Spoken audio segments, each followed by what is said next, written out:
Morning rush in a large corporate office lobby. Employees hurry with coffee cups and files. The receptionist greets everyone, but one woman stands out, Maya, a humble single mom in her late 20s, dressed modestly, holding the hands of her two small kids, Aiden, 6, and Lila, 4. Maya walks nervously toward the security desk. Security guard, sternly, "Ma'am, kids aren't allowed inside the building." Maya, I know, sir. But please, I have no one to watch them today. I can't miss this interview. The guard frowns, torn. Then, one of the kids, Lila, offers him her small drawing, a crayon picture of a woman at a desk. "That's mommy at her new job," she says proudly. He softens.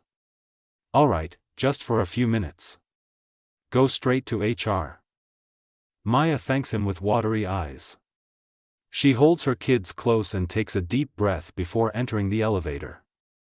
The atmosphere inside the office is intimidating: glass walls, expensive suits, and whispers. As she waits outside the interview room, employees glance at her disapprovingly. A woman in heels murmurs, "Who brings kids to a CEO interview?" The HR assistant steps out. "Miss Maya, you can go in now." Maya nods, telling her kids, "Sit right here. No noise, okay?" The kids nod obediently. She steps inside. The office is huge, modern, and filled with sunlight. Behind the desk sits Mr. Anderson, the CEO, calm, middle-aged, with kind but curious eyes. He studies her resume briefly, then looks up. "You're applying for the executive assistant position?" "Yes, sir." "Impressive qualifications. But tell me," glances at the window where he can see her children waiting quietly, "why are your kids here?" Maya swallows hard. "Sir, I didn't want to bring them. But their daycare closed suddenly, and I couldn't find anyone else to help. I thought missing this chance would be like teaching them to give up when things get hard." The CEO leans back, clearly intrigued. She continues, her voice trembling yet strong. "I want them to see that no matter what life throws at you, you show up, especially when it matters." There's silence. The CEO looks again at the children outside, Aiden tying his sister's shoe, both sitting patiently. A smile forms on his face. "Mr. Anderson, you know, most people would have made an excuse and not come. But you came with determination, and that's exactly what I want on my team." Maya's eyes widen in disbelief. "Does that mean?" "Mr. Anderson, yes, Miss Maya. You're hired."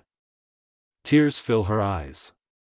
The kids, peeking through the glass, clap happily, not knowing exactly why. Maya now sits at her new desk, typing confidently. Her kids are at daycare, paid for by the company's family support program, something the CEO himself approved after meeting her. Mr. Anderson walks by with a smile. "Settling in well?" Maya beams. "Yes, sir. Thank you for believing in me." He chuckles. "Actually, your answer that day reminded me of my own mother. She raised me alone too. She never missed a day, no matter how hard it got." Maya smiles, touched. "Then I guess I reminded you of home." Mr. Anderson nods warmly. "Exactly. Sometimes, the best employees aren't the ones with perfect situations, they're the ones with unstoppable hearts." The camera pans to Maya's desk, a photo of her and her kids smiling, with a sticky note that reads, "Show up. Always." Sparkles fade out with emotional piano music and a heartwarming smile from the CEO watching her work.